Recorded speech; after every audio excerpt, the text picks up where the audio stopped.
me say a few sentences about this event. It's my great pleasure and honor to introduce you to Professor Barry Smith from Buffalo. As I learned, Professor Smith is originally from England, as I heard, actually from Ireland. No, from England. I have some Irish. Do I say blood or genes? Or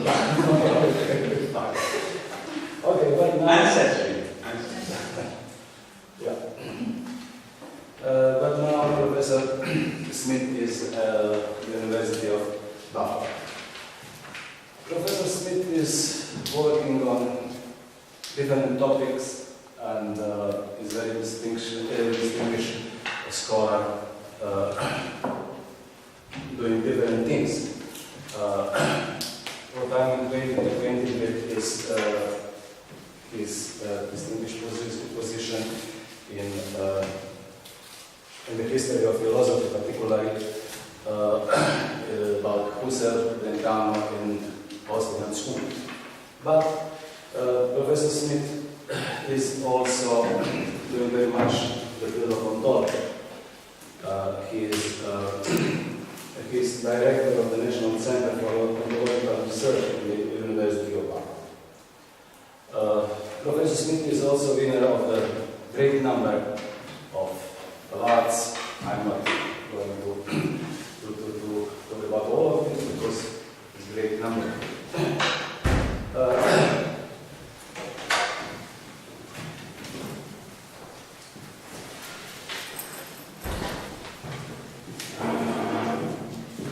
Today he is going to talk about some of his recent researches.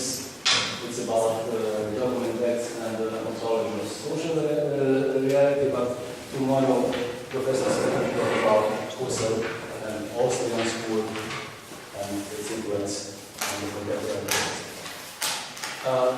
I will call Snieżana to say a few words in behalf of Center for Advanced Studies.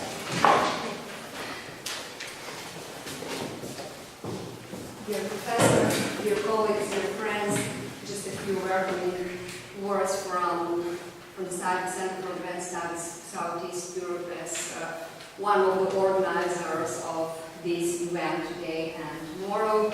So I am really pleased and honored to have the opportunity on behalf of CAS Center for Advanced Studies to say that I'm really very happy that Professor Barry Smith, as distinguished professor, joined us, in our, let's say, network of senior fellows. Our core business, the core business of Center for Advanced Studies is to gather and finance actually junior fellows in the domain of humanities and social sciences. And we plan for the next year several projects, and one project and one topic of our project will be life sciences and the public health, and we are very happy and hope that probably Professor Smith can join us concerning his expertise in the domain of bioinformatics, life sciences, besides topics Nana mentioned. So I'm really very happy, and I'm looking forward to hear your speech today. Thank you very much. Thank you.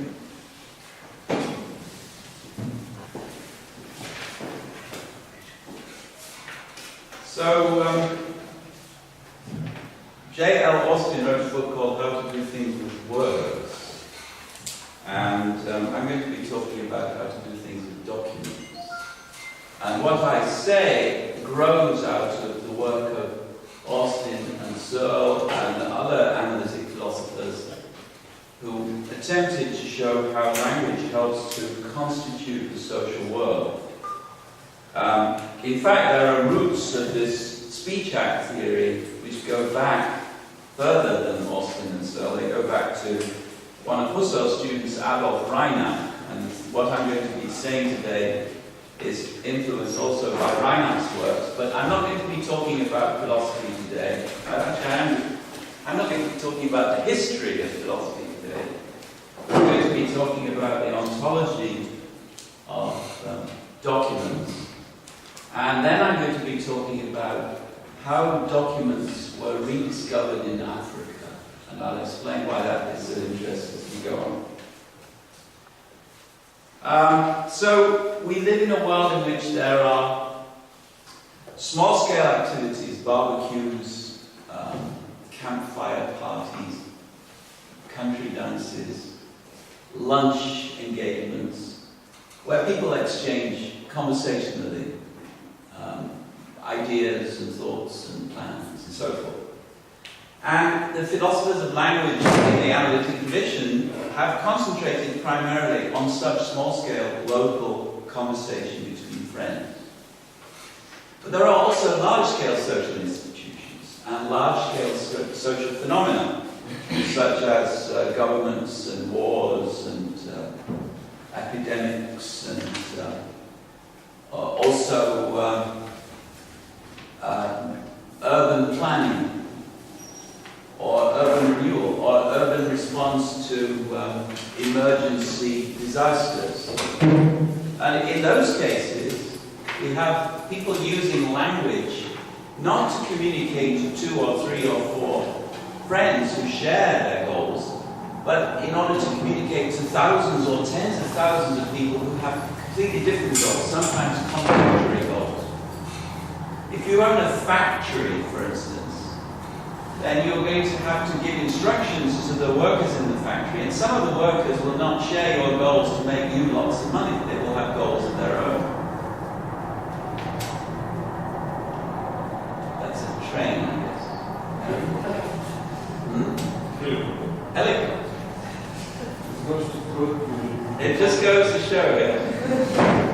Now, the hypothesis I want to defend is that these large-scale institutions exist in large part because there are documents. So writing things down, writing instructions down, writing commitments down was an important presupposition for the possibility of large-scale social institutions. And I will argue that much of the large-scale content of modern civilization is based upon the existence of documents. So that's the thesis. So I'm going to start by giving you some idea of what I mean by documents. So these are just examples. Documents are not only those things made of paper, they are also things which have writing on them, or printing on them, or engraving or embossing on them, which is comparable to the sort of writing or printing that we find on paper. So one of my favorite examples is a policeman's badge. That's a document. And but broadly speaking, I'm going to be concentrating on the examples here in the middle. These are all examples which have some kind of obligation power, or what's so-called a deontic power. So I'm not going to be talking very much about novels and newspapers and gravestones. So these are some examples of major types of documents. I'm going to be talking primarily about legal and financial documents, to some extent also about identity documents. I have a lot to say also about the other kinds of documents, but they're not of interest for what I'm talking about today, which is institutional structure and the basis of institutional structure in document acts. Now, there are many things you can do with a paper document, but you can do them with any piece of paper or with other kinds of things. You can burn or lose a piece of paper. But that is not an interesting thing to do with a document. These are not document acts. Putting a piece of paper on a shelf is not yet a document act. It's something that you do with a matchbox or a pair of spectacles. But you can steal a document. That's sort of interesting. You can't steal a speech act. So that's a pointer to the kind of difference that is going to become important between documents on the one hand, which endure through time, and speech acts which are evanescent. And the importance of enduring through time becomes clear when we think about the fact that large-scale social institutions may take several generations to create. Now, if we consider what is true of practically any document, but primarily literary documents, which are in some sense the simplest sort of document, then you can do things like write the document. I put this in parentheses because when you're writing the document doesn't exist. So you're not really doing something with the document by writing it. You are creating the document so that you can do things with it, or other people can do things with it. For instance, read it, or criticize it, or recite it, or perform it, or review it, or accept it for publication. These are all very, very simple and trivial things that you can do with any document, but primarily with a literary document. They are not the sort of thing that you would be likely to do with a financial document. So you don't recite or perform a stock certificate or a bank statement.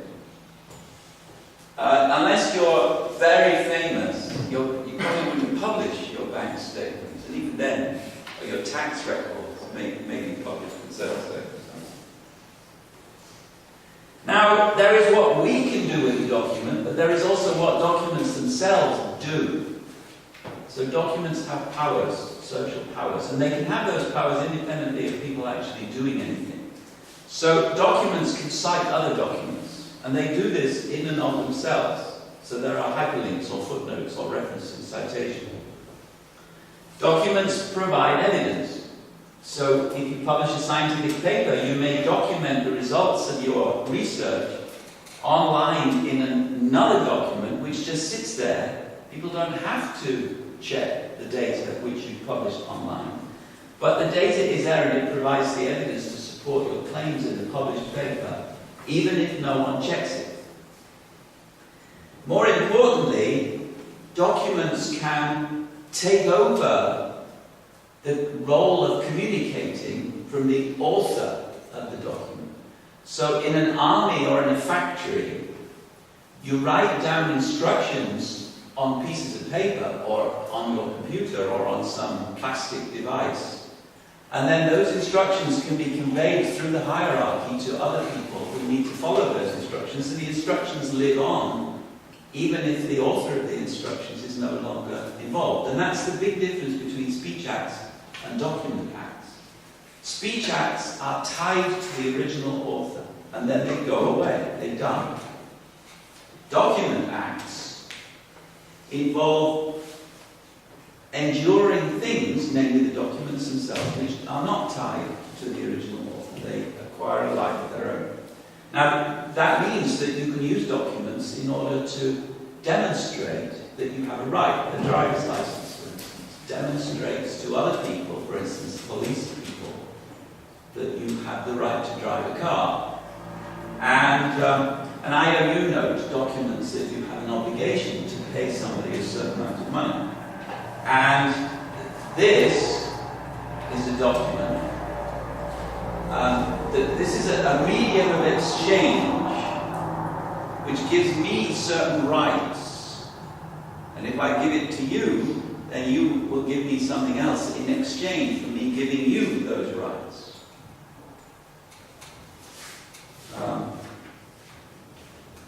And you can, by accumulating these things, you can accumulate rights, and you can collect a shoebox full of rights. Alright, so as I say, I'm going to focus on legal and financial documents. These are characterizable, first of all, by the fact that they are time sensitive. So there are, for all I know, still Yugoslav dinars in shoeboxes. Probably you all have some Yugoslav dinars.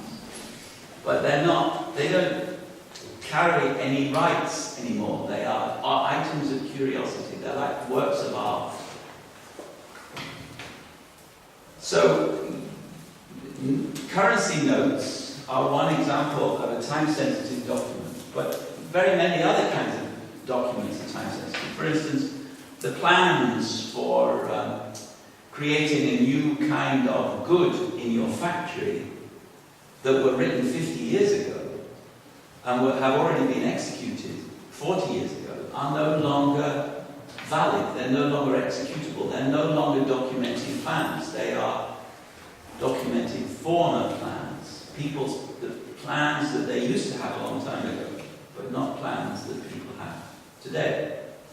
And again, they lose value, they lose executability. So this seems to be a general truth about financial documents and the kinds of documents which are involved in organizing large-scale institutions like commercial enterprises or armies or governments, that the documents that are created are valid for a certain period of time, but then lose their validity, and then they collapse and they become mere curiosities. So this is a condo in Florida. I guess I should have picked a condo in Rijeka. In 2007, a bank in Florida lends you $1 million and you buy a condo. But then in 2008, the value of your condo and everyone else's condo collapses. So you owe the bank $1 million, but your condo is only worth $500,000. What many people in that circumstance left the keys in the condo, closed the door, and walked away. Now, that turned out to be legal. That was a legal step to take, at least in most states in the United States. So what that meant was that you don't owe the bank any money anymore. The bank owns the condo. The bank saw the condo as the security on the loan, and so from the point of view of the law, the bank is happy. But of course, the bank is very unhappy. You suffer because now your credit rating has gone down. And so you'll find it much harder to get a loan for a certain period of time in the future.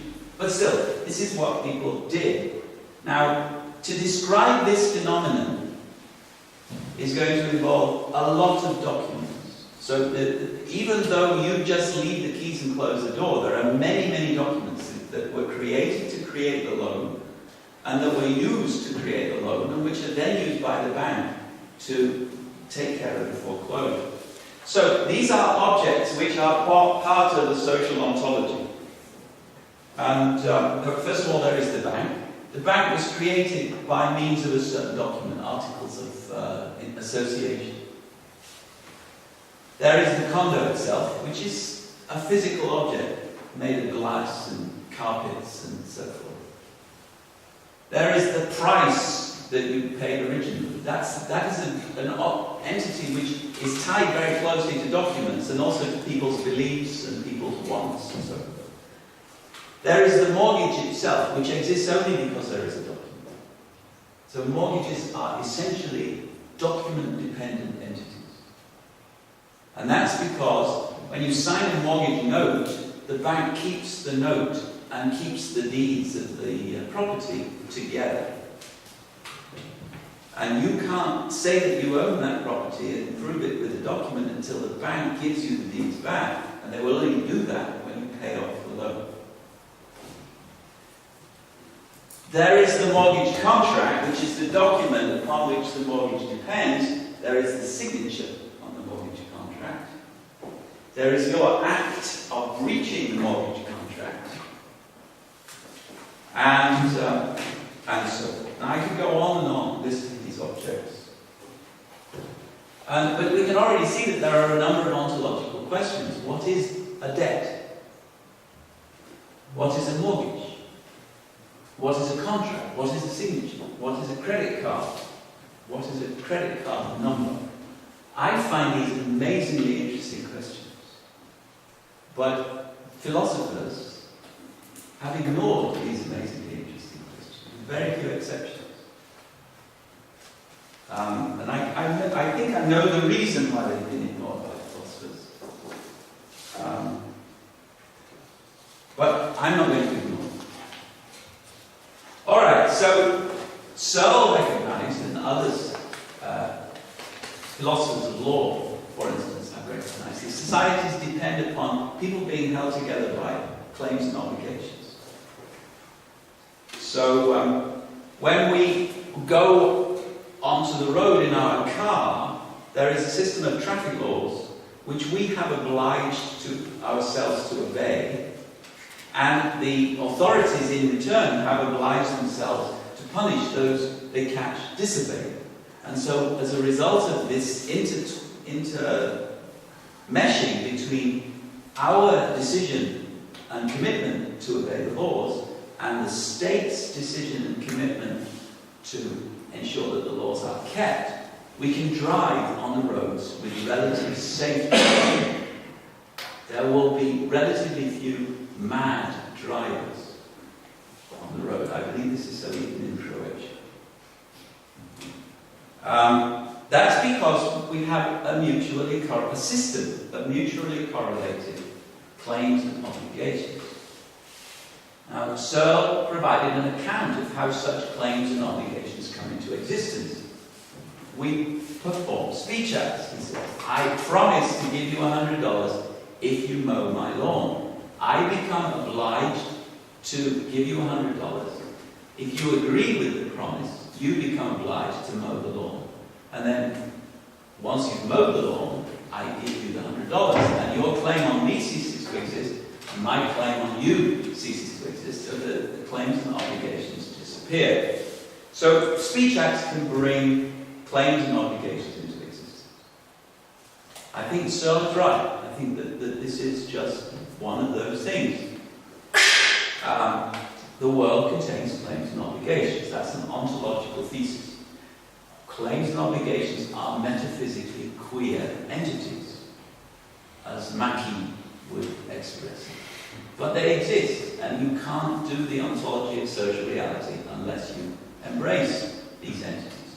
Searle still does not know how to embrace these entities, because Searle is a naturalist. He thinks that everything can be studied by means of the science of physics, and claims are not physical entities. But the problem for Searle is that it works only for a small village or a small family. If I say, I will mow your lawn for $100, you can look into my eyes and see that I mean it. You might even pay me in advance because you know me so well and that I'm an honest lawn mowing type of person. But if somebody off the street knocks on your door and says, if you give me $100 now, I will mow your lawn tomorrow, you've never seen this person before, you probably won't give him the money. But you're giving the bank your money all the time. You let these strange people whose names you don't even know take hundreds of krona, hundreds of krona. You give them to a perfect stranger behind a glass wall all the time. Now, this is not because the stranger behind the glass wall has promised to take care of your money. No one ever gave you that promise, but you have documents. You get a receipt. They have documents. They document the fact that they are looking after your money. And in the local case, which is the case that Searle deals primarily with, the obligations and claims exist because of memories. But in the global case, they exist because of documents. Now, I believe that the person who made the most progress on understanding these issues is a Peruvian economist by the name of Hernando de Soto, who founded a think tank called the Institute for Liberty and Democracy in Peru. And de Soto has a thesis which is analogous to the Searle thesis. Searle's thesis is about how we create claims and obligations in a local society of friends with shared goals. De Soto has a thesis about how documents can be used to create institutional orders of modern societies. And I'll give you some examples. His examples come from economics, so his examples all have to do with the way capitalism works. But I think the examples seem general. So De Soto's idea is that all of these things, bank accounts, stocks, shares, bonds, mortgages, credit cards, and so forth, form systems, institutional systems, which came into existence because of documents. There are document systems connected to each of these kinds of activity. So banking is a system whereby people look after your money, do things with it, which bring benefits to both sides. That banking system rests upon an underlying document system. What De Soto noticed was that stocks and shares and the pensions which rest on stocks and shares allow distributed ownership of large social objects, such as commercial enterprises, IBM or Chevron or Shell Oil. They are owned by tens of thousands of people who buy shares in IBM or Chevron or Shell. And those shares are just documents.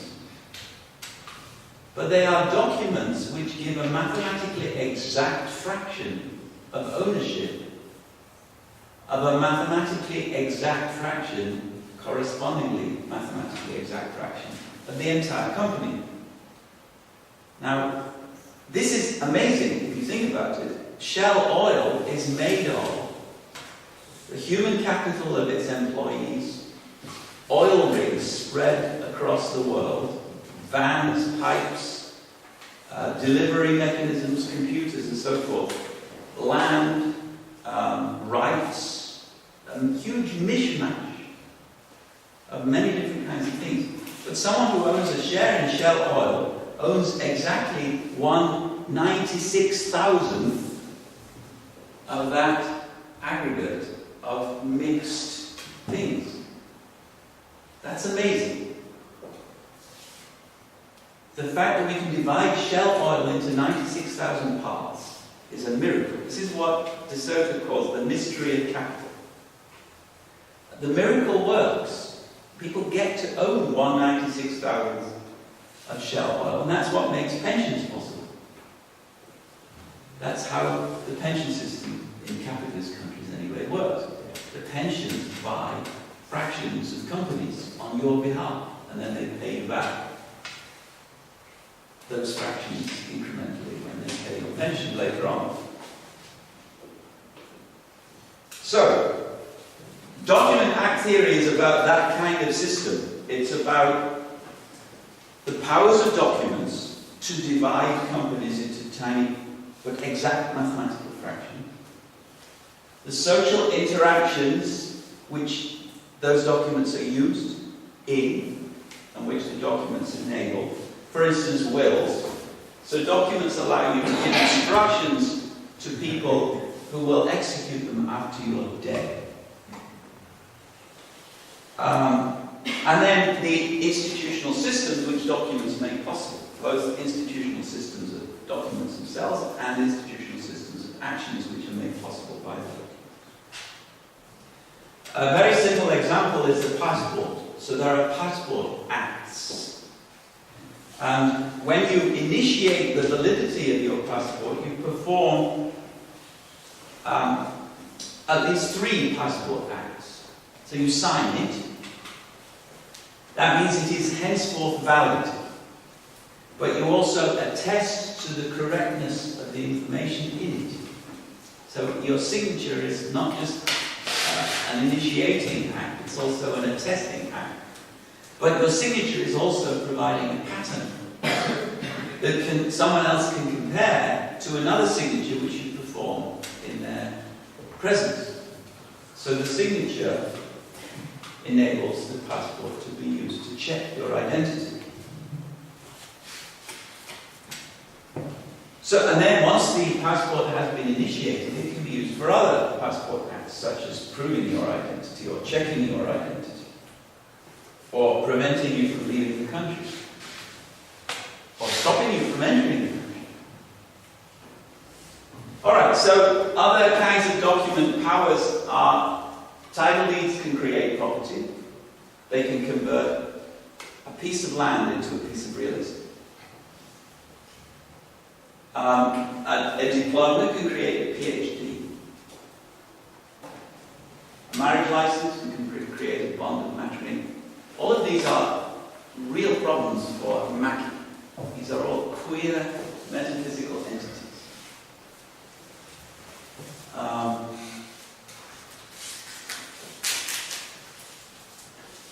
Alright, so we have the creative power of documents. There are problems with the creative power of documents if you think about initiating cases. So, when the Declaration of Independence was signed by certain people, citizens of the United Kingdom, in 1766 or whenever it was, they were performing an illegal document act. But it is now deemed to have been a legal document act because it worked. So the signing of the Declaration of Independence turned out to bring about a situation in which independence was not only declared, but actually came to be a fact. As a result of which the legality of that document became real.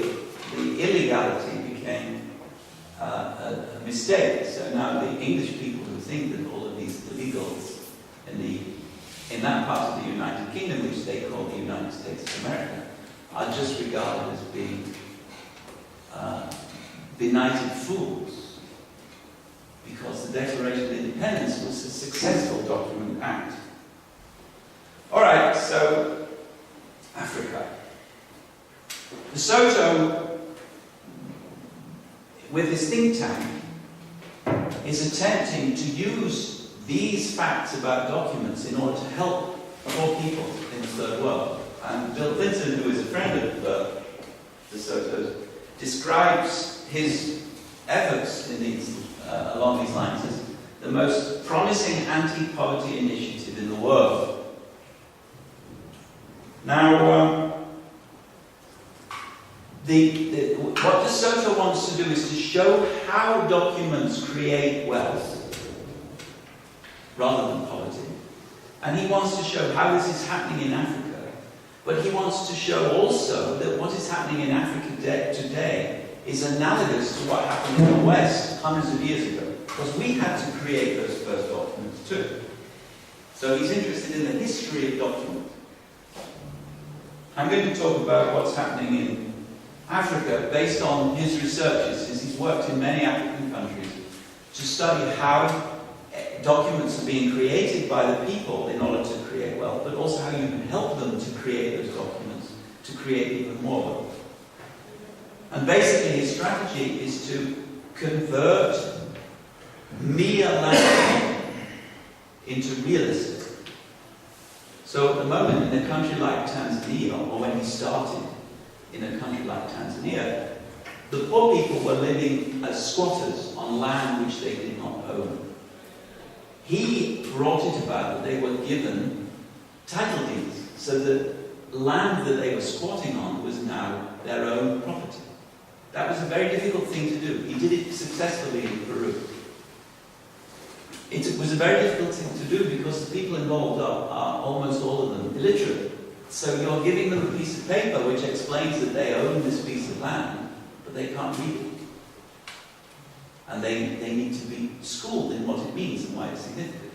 And the first consequence in Peru of De Soto's efforts was that literacy among girls increased significantly, because the girls had been the people who had protected the squatters' rights during the day. They couldn't go to school because someone had to sit on the land and ensure that no one else would come and squat where the family was living.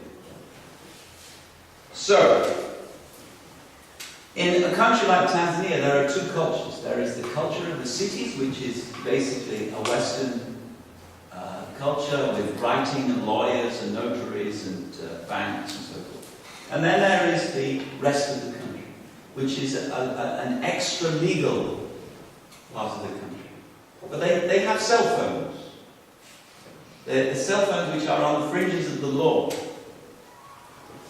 And the cell phones are rented.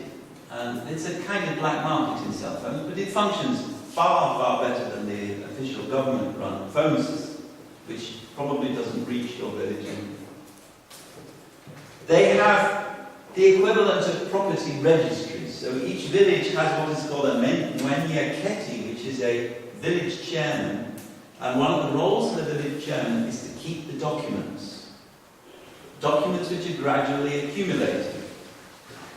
So one of the kinds of documents that the Mwenye Keti keeps is an identity document. So if somebody needs to leave the village, to go to the next village and prove his identity, the Mwenye Keti will create an identity document. And you have an official stamp to make it look legal. And then there are cattle branding. The cattle brandings will correspond to documents kept by the Mwenye Keti so that you can see which brand implies ownership by which village resident. And they have then dispute resolution by the elders in the village. And these disputes will be disputes about land, for instance, where two parcels of land meet, and there will be handwritten dispute resolution documents which will include maps so that people now know who owns which land in the area of the dispute. And thereby, the documents and the adjudication system are creating property rights. And what Soto wants to do is to accelerate that system by having the government give property rights to all the people in all the villages very quickly. So, there is a registration run by the Mwenye Keti which enables people to go to the Mwenye Keti's office and check what the documents say, who owns what land. Maybe you want to buy some land. Maybe you're an oil company and you want to buy the land in a certain area in order to drill for oil. Before that, you would just send in some troops. Now you have to find out who owns the land, and then you have to negotiate how much they're willing to sell it. So here we see how documents are bundled into dossiers in the way that a mortgage note and a title deed are bundled in a bank. And these bundlings are documentary counterparts of the bundling of people in the world. As debtors and creditors, for instance, or as man and wife, or as partners in a small company. These kinds of social networks are held in place by registration of documents in the registration office, which documents what the rights and obligations are of the people in the network in relation to the other people in the network. For instance, when you have a bank account, you become bundled together with other people who have the bank account in the same village. And the bank account then serves, the bank book serves as an identification document. And the identification document, if it's going to work, since these people can't write, if it's going to work, it's going to have all kinds of clues which you can use in an illiterate culture in order to check that it is really the bank account book and the identity document for the person in question. So you have a, you probably can't see it, but there is a fingerprint there, and you have pictures, and you have stamps and counter-stamps and counter-signatures, all of which are designed to bring about multiple redundant ways of checking the authenticity of this particular document. Alright, so I talked about the mystery of capital. Now I'm going to conclude I'm going to really bash home the point about the metaphysical queerness of these entities. So Mackie is an English philosopher who argues that the ethical and the normative is really a matter of fiction. That we tell stories to each other about claims and obligations, but there's nothing really there. And his argument is the argument from metaphysical queerness. What is an obligation or a claim? What is a right? These are not entities that we know from doing empirical science, so what could they be? I want to bite the bullet of metaphysical queerness. I want to argue that we should be taking seriously the idea that there are such things as debts, which are special kinds of obligations. Now, debts have mathematical properties. You can sell your debts, you can divide your debts, exactly, in just the same way that you can divide a number. But there is a difference between a debt as a mathematical entity and the number 7. And the difference has to do with history. A debt is time sensitive. It will one day cease to exist when it's paid back. The number 7 is not time sensitive. Now, I don't think that Plato, or indeed most other philosophers, can cope with a world in which there are historical and mathematical entities. I think Mackie is probably comfortable with mathematical entities, but he finds historical mathematical entities metaphysically queer. Now, I believe that we just truly have to bite the bullet and accept that there are these metaphysically queer entities and that they are what makes social reality of the modern sort possible. And that's the end.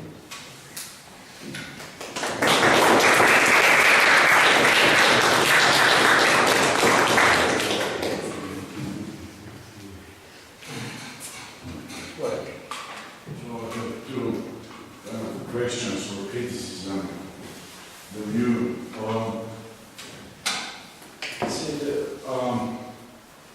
Well, one might argue that documents are really important for development of society and so on, but they are, well, in principle superfluous.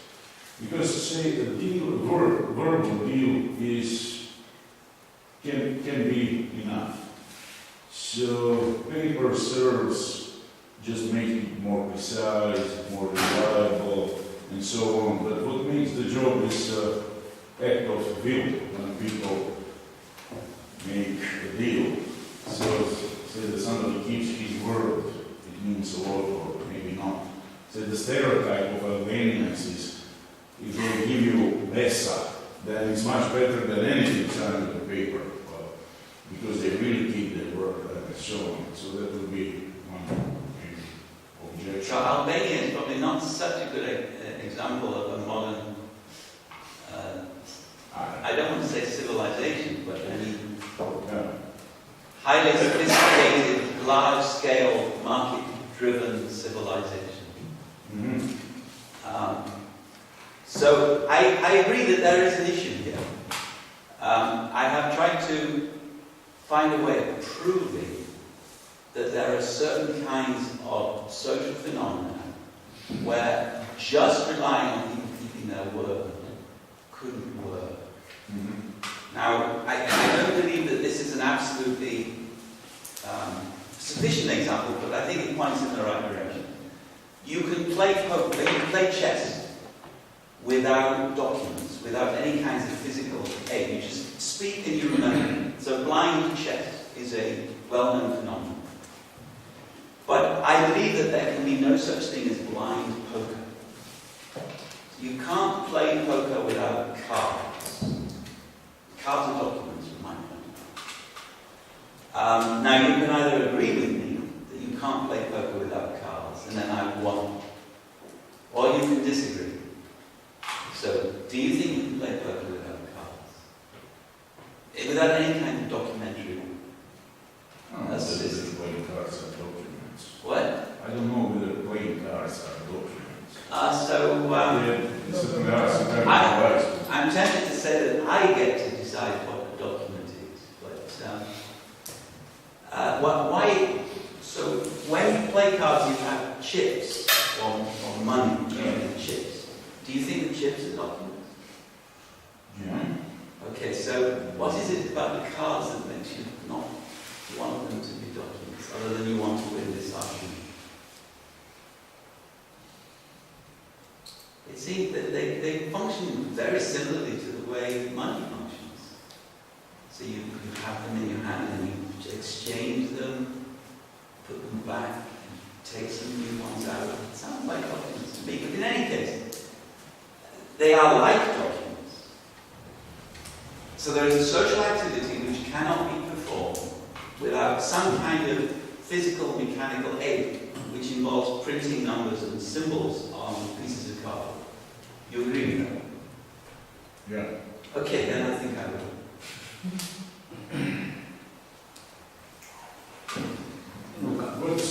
What's the onus of your answer is that word is good enough, say in small, rural, Yeah. where everybody But the knows problem everybody with else poker, and so on. in poker, people cheat. It's part of the game that you cheat. Bluffing is an essential part of good poker. And it's because people cheat in poker that you need documents in order to prove that you really have the cards if you need to. Well, some kind of record, that would be a document. Yeah. Cards themselves, no. The card serves as a record. Well, there is a guy from rural part of Croatia, from mountains, and he once was very surprised at how loud guys are when they play cards here. He said, well, in my village, they're very quiet and very polite. So why? Because they don't have knives. So they don't need a record. In small villages, not Yeah. but not in the big cities. Yeah, but it seems, I mean, you can use TV. Say, I'll eat my hat if something happens. You could have a video, but Yeah. a video is a document. So there are e-documents. Yeah. So whatever can go on your iPhone is a document. And you can play poker on your iPhone. Anyway, Okay. Can you go on?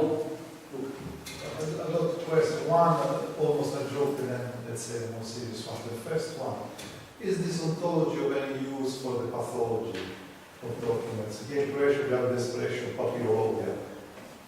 Documents that spin off their own initial. yeah. So they have power, but the problem is not the initial intended power. Do you think we can? I have concentrated so far primarily on what you might call good documents. Okay. But it's clear that documents not only have enabled lots of good things in modern civilization, they have also enabled lots of bad things. And I have started to study those kinds of cases already. There is a book actually which came out a couple of years ago by a man called Ben Kafka, which, if I remember correctly, it's called Paperwork. And it's about the way in which documents were used in, for instance, the French Revolution, in order to keep track on all the systems. And there are some really mad examples of document mythology, which I'm looking forward to thinking more about. So yes, it's clear that I can't do this unless I look into the dark side also. Croatian example, so But we people who don't like the dark side have to appreciate that to make a modern country work, you really do need a lot of documents. and the consolation. The most, let's say, serious. The ontology. Why these positions are not enough is because documents, if they are not enough, is because documents are somehow related to the normative. Or they're, So that basically that's the question. So the question is, how do we preserve normative relations through time when memories fade and when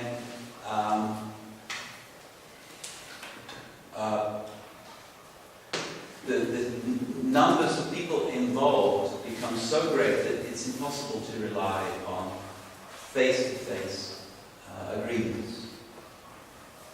How do we preserve the normative dimension? How do we make things last longer and be spread out further and work across diverse populations? I didn't express myself really effectively. First, why we cannot cash out the ontological peculiarity of documents in terms of dispositions? So, the documents are physical objects that enable different type of dispositions in physical organisms like us. I'm trying to defend a kind of brutal naturalistic view. Why do you think this cannot happen? Okay, good. Is the problem because documents are somehow related to the normativity? Okay, good. So, I believe in dispositions, and I think that the dispositions are at work all over the place here.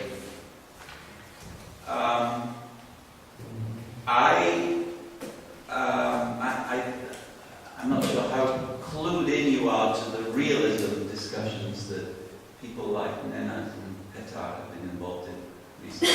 I'm a very, very convinced, intense realist. I'm an extreme realist. I think debts exist. Now, you could say a debt is a disposition. The disposition is maintained through time because of certain documents. But all we have is the person on the one side who owes the debt, and the person on the other side, or the person in his army on the other side, who are due the repayment. And then documents keep your desires to have the debt paid alive, and they remind me. The idea of all of that would be to enable you to describe the state of affairs without quantifying over debts, without admitting that there are debts. Now, I would much prefer to say we have that description of this nexus between those people and those people involving dispositions. It's clear that that's what we mean when we say there is a debt. Therefore, there are debts. Now, but I can go further. I can say, 100 years later, somebody might write a history of great Croatian debtors, or great Croatian bankrupts, and they would be writing about those debts. They wouldn't be writing about dispositions. They'd be writing about the debts. Somebody else might, in a bank, might say, is he a good risk? He has these debts, and he never paid them back. And so people are talking about debts all the time in other financial transactions. So we have not just the first order dispositions, we have second order and third order dispositions. I can show you diagrams of how these dispositions work. And those third order dispositions can only be described if you allow debts to it. So that's my case, that you can't describe the levels of socioeconomic reality unless you allow the debts. So you claim that debts are not reducible to anything disposition? No, I claim that debts are part of a social reality which includes essentially also dispositional things as well as documents, as well as people. Okay, when you claim that there are debts, are they reducible to dispositions or not? So, you said that you are a realist. What do you mean by that? good. So I'm not a reductionist realist. I'm an adequatist realist. But I will take your challenge.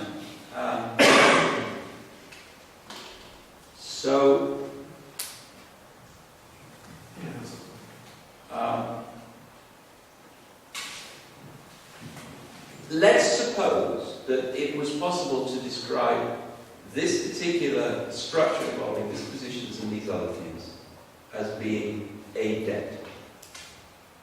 Then, in one sense, the debt would have been reduced to a certain complicated structure of disposition. And that's what people mean by debt, but they find it very useful to talk about debts. So, debts exist. In your sense, they are reducible to dispositions. And so we can agree. Mm-hmm. So let's agree. Okay. I think there are debts. You think there are debts, but you don't think debts are extra entities. Yeah. Well, I'm asking. Okay. So I think that they are, in a sense, that in the following sense, not extra entities. If you have an orange then you also have two half oranges. You can re-describe having one orange as being having two half oranges. Then you're not impressed with the orange.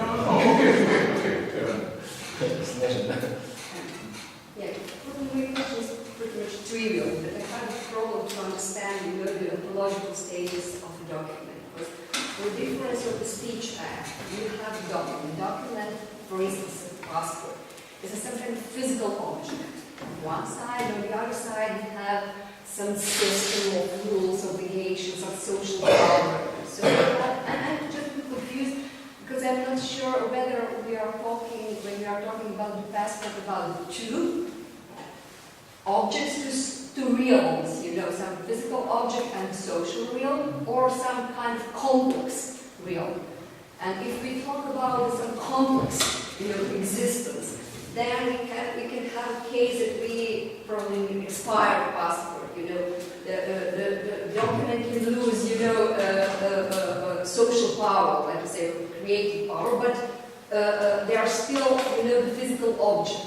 So it's the same object, you know, during the time or not. So Sidney Morgenbesser is an American philosopher who is known for his wit. And I gave a talk along these lines a long time ago in Columbia University about insurance. And Sidney Morgenbesser stood up and he said, so let me get this straight, there are two kinds of cars. There are cars with insurance and cars without insurance. Now that seems wrong. He really took the stuffing out of my enthusiasm. So are there two kinds of passports, valid passports and invalid passports? Are there two kinds of currency notes, valid currency notes and formerly valid currency notes? I'm afraid there are. So a valid passport is just a different kind of entity from an invalid passport or an expired passport. Why? Because the document is not just any old piece of paper with writing on it. It's a piece of paper which has a certain provenance, a certain history, and which is tied to a system of people and machines and border posts and so forth, into which it fits. So think of it, this is another metaphor, think of it as a kind of key. It's like a hotel key. It's because it's been programmed to open this lock, it's more than just a piece of plastic. Well, a passport is more than just a piece of cardboard. A passport is more than just a piece of paper and cardboard, staples and ink. A dollar bill is more than just a piece of paper with printing on it and secret embossing. Sorry, I change, you know, or my question. So if you have the passport or some other, you know, kind of document of this type, you know, and I perceive it as a valid document, but for instance, in some other country, you know, it is not valid because they do not recognize, you know, my passport as, you know, passport at all. So you have the same, yeah. So it's also the different, because you have the same, it's not expired, but it's also the different entity. Good, good. So that's a very interesting case. I've argued about this case with Searle. Searle's theory of social reality only works if everyone agrees. So how is he going to deal with Kashmir, for instance, the borders of Kashmir? He can't deal with the borders of Kashmir because the Indians view them as being one way and the Pakistanis view them as being another way. In fact, we have a similar case in Europe. Lake Constance does not have borders because the Austrians view the lake as a, I've forgotten now which is which, but I think the Austrians view the lake as such that they own the coastline and the rest is common property between the Swiss, the Austrians and the Germans. The Germans think that the border runs through the middle and the Swiss think that it's all owned as a condominium by the three. So if you buy a ticket in Switzerland to cross, if you buy a ticket in Germany to cross the lake, the ticket is only valid for halfway across and you get to go free the rest of it. And then there's a big problem. What happens if you die on the lake? Where did you die? And there are treaties, so that there are documents precisely to answer that question. And it's complicated. It depends what your citizenship is, and whether it was a boat, I don't know, whether you were swimming, whether you were close to the shore. But there is always a unique answer to the question where you die, even though there is no unique answer to the question where the border between Austria and Switzerland lies. That having been said, I think that we will have to deal with systems, with document systems, which crush each other, which are not calibrated. We're going to have to deal with that, because there are cases, as you say, where passports of one country are not recognised. In fact, we lived through such cases. We've had it in the 20th century. With East Germany as an example. Along the same lines, you said there was a question about what supervenes on what. So the simplest case, you say, Jesus, this is terrible. Jones owed all this money to Smith, and then Jones managed, during the night, to sneak in Smith's house and destroy all the documents. So the intuitive formulation, the kind of present-day formulation is, he still owes this money, but Smith can't prove it anymore. Now, if the debt seriously supervenes on the document only, then we have a nice way to get rid of debt. If we say no, it supervenes on the document plus some sort of temporal, we built in some sort of temporal condition, then things get very complicated and documents start sounding less important. So, I am an extreme realist also in the following sense. I believe that the way to answer such questions is to see how they are dealt with in the courts. And what you have, the court will hear, and I've forgotten which was Jones and which was Smith, but I'm assuming Jones is the person. Jones destroyed the document. Okay, Jones is the bad guy. Yeah. So they will hear Smith's suit against Jones. And then what they will do is they will try to find evidence that Smith really is owed all this money. And if Smith can find any sort of evidence, whether it's documents or not, then he can make a case. But if Smith only has his word against Jones's word, then Smith was an idiot. So then? Smith was an idiot. Yeah, It really is a large amount of money. He was a gospel fool. But then did the debt disappear or not?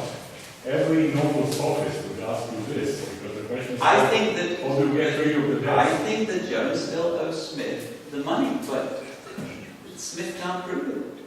Yeah, but then the document is not necessary. It's not necessary for the debt. But I never claimed that it was either necessary or sufficient. So What my claim is, it?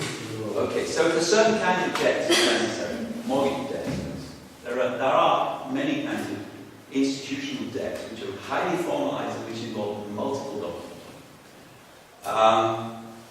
This was a case, this was a kind of house debt. It was Jones and Smith, they were neighbours, and Smith just made a mistake. He misestimated Jones's character.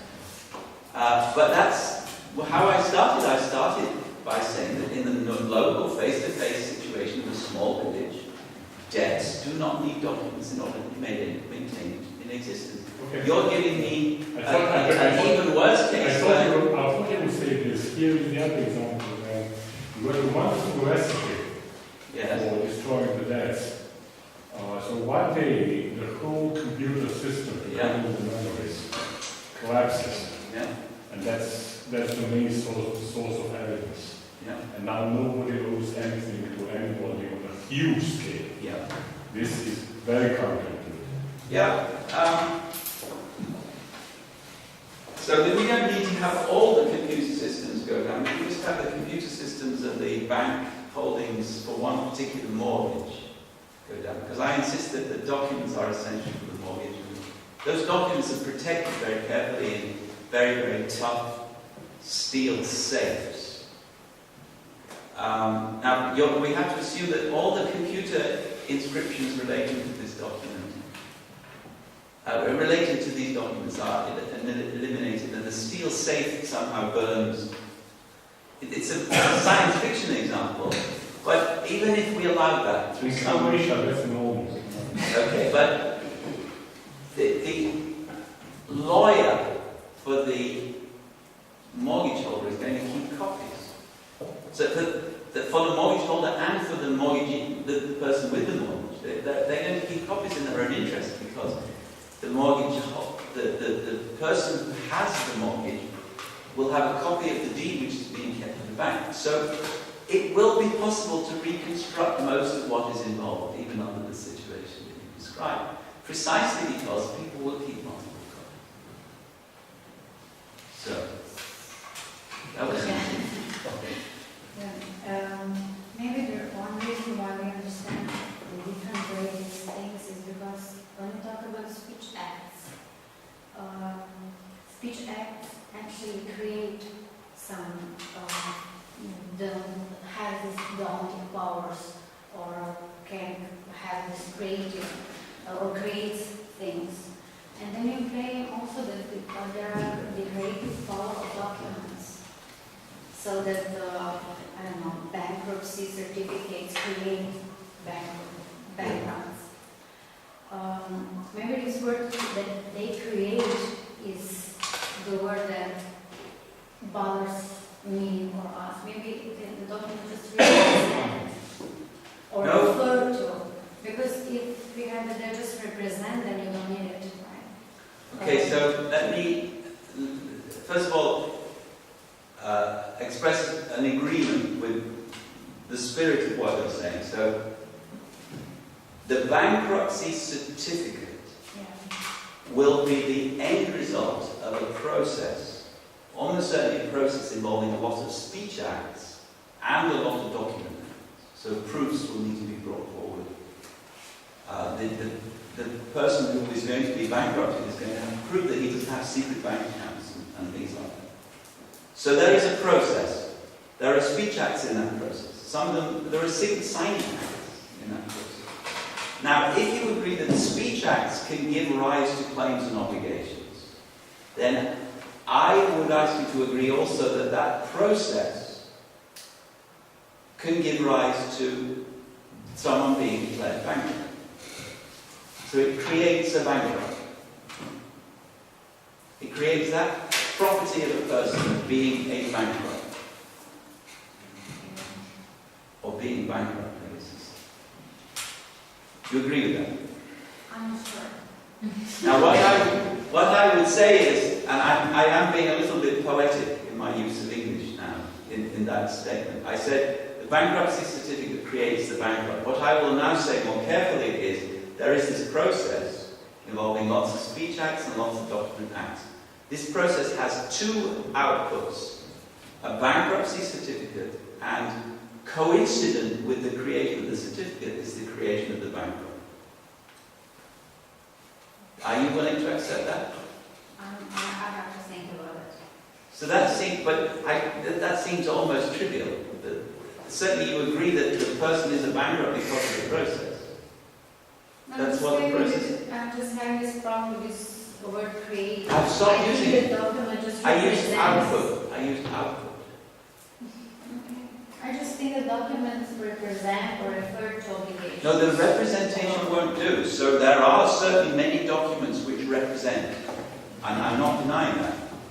Certainly the bankruptcy certificate represents that John Smith is bankrupt. I want to say that representing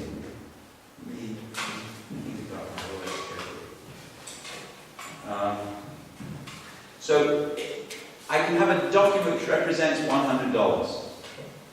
It's not $100. I can have another document which is $100. So there's a difference between a document which represents something and a document which is that thing.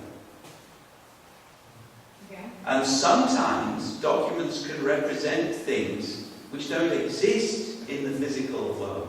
So when you have an electronic bank account, there are certain representations of your fortune in the computer or on some printout. State your bank statement, a piece of paper, it says you own $10,000 or whatever it is. That is a representation of your $10,000. Now there is no $10,000 which is your $10,000, but you own it nonetheless. So the representation document is a special kind of document, and the bankruptcy certificate involves representation, but it involves this other more special kind of documenting, deontic document. Go ahead. I have two different questions. First one is, when you spoke about the mortgage and bank loan, you said something like this, that they don't like mathematical structures. So I would like to first know why you're using this analogy. Because what you mentioned then later you said something like that Plato would not accept it because it is somehow, the structure is somehow related to the change or to the time system. So, but as far as I know, in philosophy of mathematics or in mathematics, mathematical structures are not connected to the time. Yeah, exactly. Yeah. But what is then this likeness you are using? So if you own 10,000 shares of stock in Shell Oil, you can sell exactly half of them to someone else. Now, if you own a slice of bread, a loaf of bread, then you could sell half the loaf to someone else. But that wouldn't be a mathematically exact half. It would be what the closest you could get with a knife. But when you split 10,000 shares, that's a mathematical unit. It's exact. It's mathematically exact. That means that these things, these stocks and shares, have something in the structure of mathematical entities. They're exact. Okay, I agree. It's not a problem. Then you have a mortgage, and here is my house, which is, I don't know, value of 100 something. And then I get a loan for this 100. But just in the time of financial or economic crisis, or I don't know, some kind when the money is not stable enough, or the whole system is not stable enough, if I'm quick in using this money for the next, I don't know, estate, I can buy a new house, but I paid not 100, but just 50, and then I just say, okay, we have done 2 of them for the new loan, and I get the new one, and I can buy 3 of them. And the question is, if the mortgage, which is really at the beginning on the sum or the real estate of something like a value of 100, it's now the same. Is it not something very weird behind it? Because it seems that the paper as a document, you get it, your lawyer gets it, in the bank is one issue of it. But it looks, because I know what happened in the beginning of 80s in former Yugoslavia. The inflation rate were extremely high, and then the mortgage you can get in different banks and so on and so on. But that's something really big, because what is the next question? The next question is there any difference between mortgage, which has something like a real estate behind, and something like a Bitcoin or other financial instruments? Okay, so I promised that I would be spending some time in the future thinking about the ways in which these document systems can go wrong. And massive inflation is a good example of the way a document system could go wrong. Or contricts is another way in which a document system can go wrong. So one could imagine that the Declaration of Independence was a kind of contrict which went well, but it might have gone wrong. So I agree with you that there are strange possibilities here, but I think that we have to be careful to think through them. So part of my suggestion here is that there are issues, particularly with the use of computers in the stock markets. There are issues about the creation of new value through computer magic, which are changing the world, sometimes for the good, sometimes not so good. Philosophers are not thinking about how it's possible to create new value or to create money by computer means. And I'm trying to think through those things.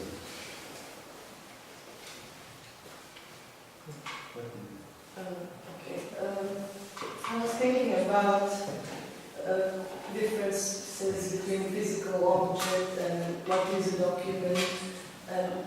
It is really hard to define it. For me, it seems that what is the main thing for a document is the information it carries. But if we can have, for example, a military document that is stolen and some information is changed, so it seems to me that it doesn't, it's not that the same document. Or Okay, good. So oh, you can come back. Let me try and grapple with that one first. First of all, there are many sub-varieties of documents which I didn't talk about. Some documents are unique. There can only be one copy. So your passport is unique. If you photocopy your passport, you don't create a second passport. You just create a copy. Some documents you can copy as many times as you like, because all you care about is the information. You don't care about the singular item, the title deed, or the bearer bond, or the dollar bill, or the passport. You just care about the information content. Now, if the information content is changed, it may be changed in such a way that you're dealing with the same piece of paper. So you may cross out one word and give it something. It's the same document, but it's been changed. But if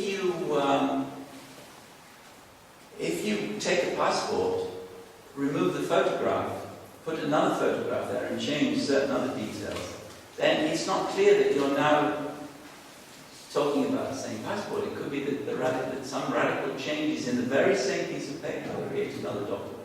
I think there are different kinds of cases here. I don't have a general recipe.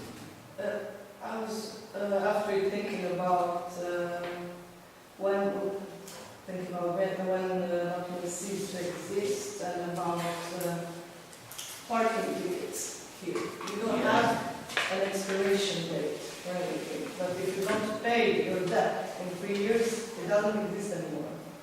It's Really? weird, yeah. So why would anyone pay? I don't know. But it seems that one document is dependent on all other system of documents. And So there is a lot of cross-dependence, a lot of mutual dependence in any complicated document system. So your passport depends upon another document which you filled in applying for the passport, which is in turn dependent upon another document which is your birth certificate. So these kinds of dependencies are all over the place. I don't see why that parking ticket case. I'm just struggling with the definition what can be a document and what cannot be a document. So I have learned, for good or ill, that it's not a good idea to think about borderline cases. It's good to think about clear central cases. I think that in poker, the playing cards are a clear case of document.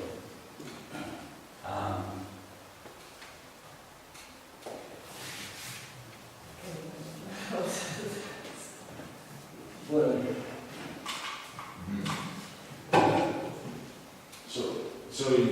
see that inflation shows that realism about $100 bill is false, Well, because its value can decrease. but it's still mathematically exact, and it's still dividable mathematically. But it does not have the same buying power. I didn't say anything about buying power. That. So the mathematicalness of financial, let me get this straight. The mathematicalness of debts and of sums of money that you owe has purely to do with the fact you can divide them and sum them in the same way that you divide and sum numbers. But they have some kind of value component, and I didn't claim that that was fixed in any sense, and obviously it isn't. And you don't need inflation for that. You can have it. So, if you want to question along the lines of now, see, there's this kettle branding. So I'm branding my cows somewhere in Texas. So, and these brands are, in a sense, they are documents. Yeah. Good. You're getting the idea. Yeah. And however, it seems that branding presupposes something else, that is rights. Yep. I'm allowed to brand, entitled to brand the cow only If it's you are, mine. yeah, if you're allowed, right? Only if it's yours. Yeah, only if it is mine. So, it seems that branding is not what makes it mine. Something else before that makes it mine. Yes. Probably something involving a document. You go to the cattle market, you give money, you sign a document, they give you the cows, you take them home, you brand them. I didn't say that you make it your property by branding. I said you brand what is your property in order that other people can recognize that it's your property. Now that can be very important. Okay. So that's why policemen wear badges. It's not that wearing a badge makes you a policeman, because you could wear someone else's badge. It's that wearing the badge makes other people think that you should be given a certain respect because you're a policeman. And, maybe even more importantly, wearing the badge means that people can see what your name is, so that if you behave badly, they can report you. Okay, but then the document is something contingent. It's not the main thing. So, in some cases it's the main thing. In the mortgage case it's the main thing. In the policeman's badge case it's not the main thing. A very close example to a policeman's badge is what in some parts of the United States, I understand, and I never did this, but it's called a muscle sticker. A muscle sticker is a little license sticker thing that you can stick on your boat. And if you have that muscle sticker, you can pick mussels from certain coastal zones. So the mussel, you need to have that muscle sticker. You only have one, you pay the money, and you stick it on your boat. I think that's how it is. So here the document is sensual. You can still pick mussels illegally, but if you want to pick mussels, well, I don't even know if that's the correct word. You want mussels? I change. But if you want to do it legally, you have to have a muscle sticker. It may be that if you want to be a policeman on duty, you have to wear your badge. So there's some kind of essentialness to the documents.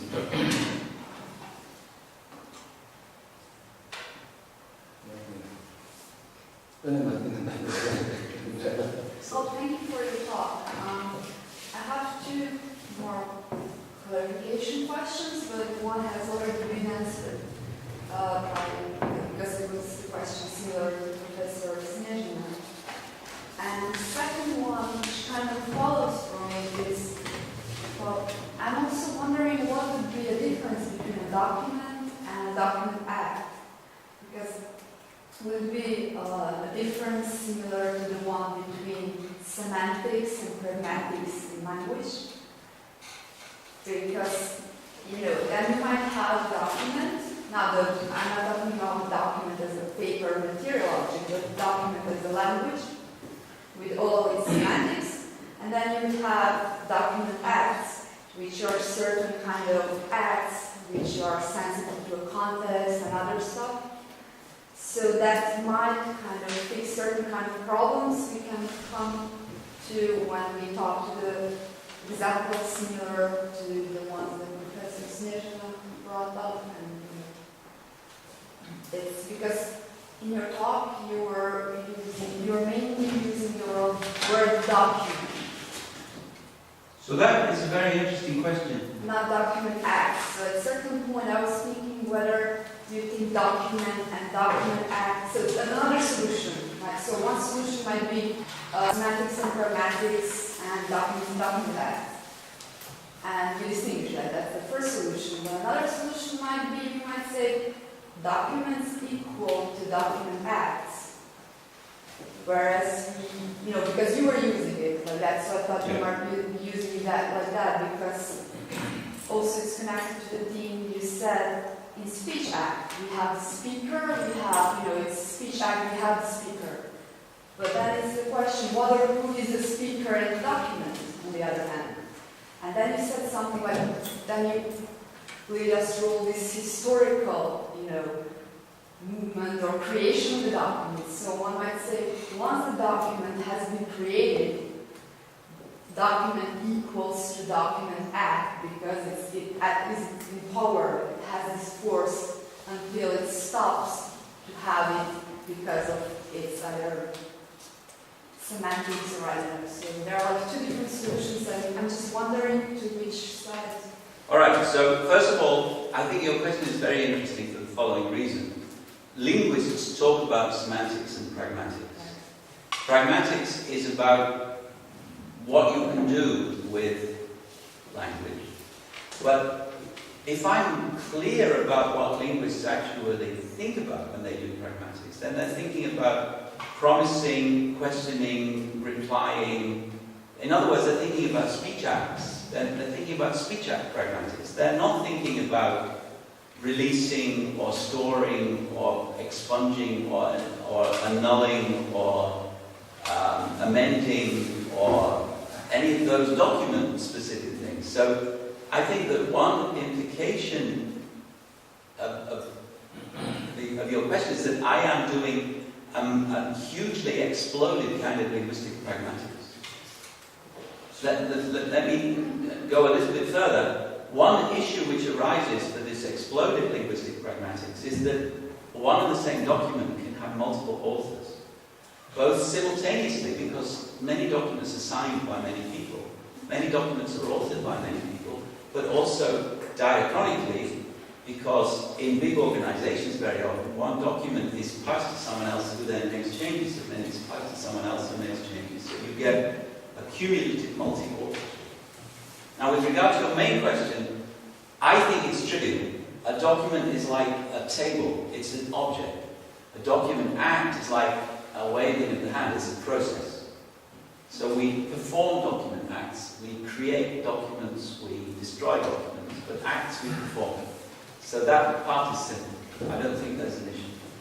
Yeah, okay, because I was thinking about document to be as a word, so As a word, So a and document word. is a static, enduring collection of words, whether on paper or in a Yes, this computer is just analogy. I'm not trying to or say. symbols, diamonds and spades. And Right. So I was trying numbers. to. Yeah, I was just trying to draw the analogy. I'm not trying to put documents in semantics and pragmatics in language. So I don't see. So if we take a document to be as a word, with its semantics. So as you were not talking, you're speaking about, many people can sign a document. Yeah. So on the other hand, certain words were created by people, it doesn't matter. So this part doesn't matter, It's still, there is analogy. We have a general word, like, let's say, a horse. So certain people contributed to that word comes to exist. And then I was thinking, if you take a document to be on that, not material level, but a document, let's say a badge, which you use. So there is one badge, and there is, I'm not talking about the material, but like, let's say semantics, which has certain semantics, which is neutral. And then in France, depending on which policeman you give it, then this act is different. So Like I say I'm a agree with that. policeman, I quit, so there's a badge, it has its semantics. It says, I'm a policeman. And then I quit, and then the chief, the office gives it to another person. So that is an act, In that sense, this badge provides certain acts, depending on the context, to reach. I can agree with all of that. So, okay, we have a badge with its semantics, means. But remember, when you give it to the other policeman, you have to change the name, which means changing the semantics. Okay, then. So it's a different badge, I would say. So is the document that specific when we go to more broader level, just a badge? Absolutely. I think that Okay. the badge it has two parts: the name and the holder of the name. And the holder of the name, it's the semantically uninteresting part. The only interesting part is the name. So if you give it to someone else, you have to change the interesting part. And at that point, we already have the act. That would be one act that you can perform, cancelling the original badge and substituting a new name. I guess they have to do that with guns. The gun isn't a document. Thank you. But the gun will be documented. I have a question concerning, I think it kind of connects with Professor Berger said about inflation. Well, the question is about how social awareness or individual awareness about the ontologies of these documents, whether they influence how these ontologies are constituted or how they're constructed, in the sense that if we don't know the information conveyed by a certain document or what it stands for or what it is, whether that influences it in any way. So, for example, in our economic system, we have loads of documents, so banknotes, other kinds of documents. But if we imagine the case, it will be a kind of a futuristic case in which we manage to program our system so to avoid all these documents because they're needed if they serve some utility.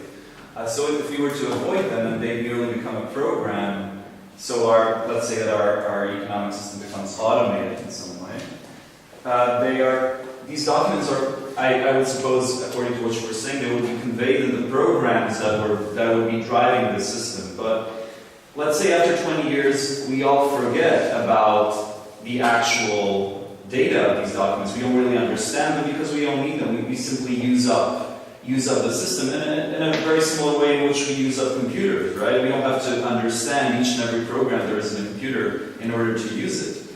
Now, does this affect the document ontologies in any way, or not? So, what you just described is happening all the time. Most of the information in most banks in the Western world is never seen by any human being. It's just churned by the computers. The computers are instructed to give just tiny fractions of information according to need. When somebody comes in and wants money from their bank account, or when somebody wants to transact a sale. But could we say that if certain documents are completely automated within a system, they cease to be documents, they're merely part of a mechanism that brings about certain outcomes, but it's in no way a document in the way we should present it? That's a good question. So, high-frequency trading, which I think now takes more than half of the activity at the stock exchange in the US, goes so quickly that you couldn't record it on paper, certainly. I guess it must be recorded computationally, but there are, I don't know, 1 million transactions in a second or something crazy like that, by multiple computers. And then I'm not sure whether they are, I guess they must be recording everything, but I'm not even sure that that's the case. So if we were to... hang on, let me just think through your question because I didn't think I answered it yet. So let's suppose that they don't record, they just transact. No documents. Any more than if you go down to the market and buy a banana, you put the money on the thing and you take the banana. no documents, then there are no documents. That's fine. I don't like documents particularly. If there is something going on which doesn't involve documents, it doesn't involve documents. Sure, but I was trying to say that it seems that certain documents are being automated within the system. You can still track them down, but nobody cares for them anymore because they become obsolete in some way. Good. So let's Does that affect their document ontology in this kind of realist way which you're presenting? Okay, so let's just change the scenario a little bit from what we had a minute ago. Supposing that the high frequency trading is such that document records are not kept, but you can, if you need one, you can program the computer to give you a record of a certain range of transactions. Then the documents would be generated on demand. So there are no documents, but there is always a possibility to create a document. Now, so that would avoid your more recent question in the sense that you demand the documents because you want to look at them. And so they are still not only documents, but they're actually documents which someone will inspect. So now let's consider a case where a lot of documents are being produced, but no one is looking at them. That case, to me, does not sound interesting. So presumably they are like other documents which are being inspected, and so they're just extra documents. The fact that no one's looking at them is not interesting. So if there's no awareness of these documents, they don't really have ontology. No, I'm saying they're just lots of documents. They don't have any interesting features. Now, let me see if I can find an interesting version of your question. So let's suppose that for whatever reason, computers create random records, which no one can make any sense of and no one cares. They are not documents. They're just random outbursts of the computer. So it's like a dog barking. So to be a document, you have to be capable of being interpreted on the basis of some recognizable social practice. Something like that. Maida. I just wanted to ask you something in connection with the last slide, the one which you mentioned, mathematical structures.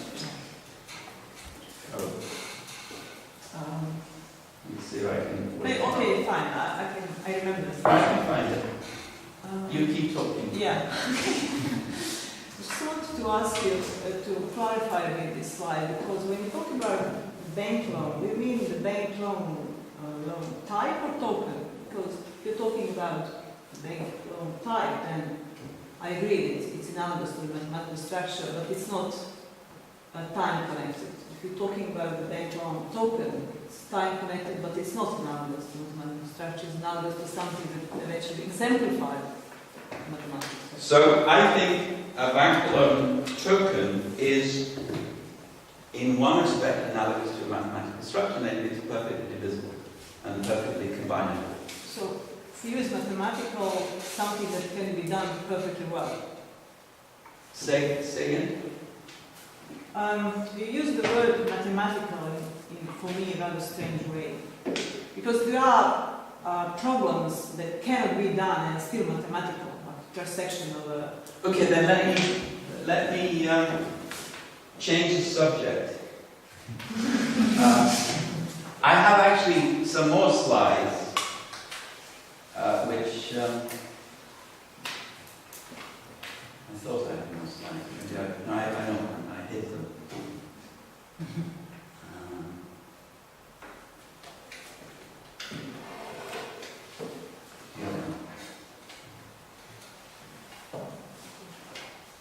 So, what is a credit card number? Or a social security number? Or a bank account number? It consists of 9 digits or 11 digits. What is it? Is it a mathematical object? I don't know. I think on the face of it, it looks as if it's somehow analogous to a mathematical object. but the number itself is mathematical. But is Credit card number it a is number? not Is just the a credit number. card number a number? It's not just a number, suppose. Good, okay. And similarly, a debt, $100 debt is not just a number, but it does involve some numerical features. Yeah. No, That's all I want to say with it. I do want to say more, but in response to your question, that's the only claim I've made. That we're dealing here with entities which have a mathematical dimension. yeah. I agree that Yeah. bank And most of the numbers that we use in our ordinary life are not like that. So your height, we express in a number, but it's not a mathematical entity because the number will just be an approximation. Your height is not a mathematical entity. approximation is also Your part age of is mathematics. closer. But what? Approximation is also part of mathematics. Oh, I know, but I'm talking about this simple sense of mathematical, meaning addable and divisible exactly. And heights are not addable and divisible exactly. Okay. And this is not mathematical. Credit card number is not dividable. You don't divide a credit card number. It doesn't make sense. Well, you do divide debts. People divide their debts. They sell half of them, or they pay off half, or they bequeath half each to their children. They're really kind. Yeah. I don't want to disappoint you, but you look so disappointed. Well, I am actually. We'll have another go. Yes, I would like to go back to really the question concerning naturalism and this ontological status of documents. Would we do any to try to use this way of talking about the space of reasons? And then to think the documents are tools to navigate the space of reasons in order to try to cash out the ontological status in relation to naturalism. Okay, but now you're missing a vital ingredient from my perspective, which is the documents help to shape and to constitute and to complexify the space of reasons. So they create it as well as helping to navigate. In fact, they become indispensable to navigating it precisely because they help to create. Are you sympathetic to this kind of discourse about space? No. No, I'm not unsympathetic either, I'm just neutral. I would say that talking about the space of reasons is a perfectly good way of talking, but it raises ontological questions immediately, which I would want to address. I think a paper document is a more recognizable, friendly kind of thing than a reason. In titles suited to certain rules, you can make claims that something sort of gives you reasons. All right, so I'm not negative to this. Okay.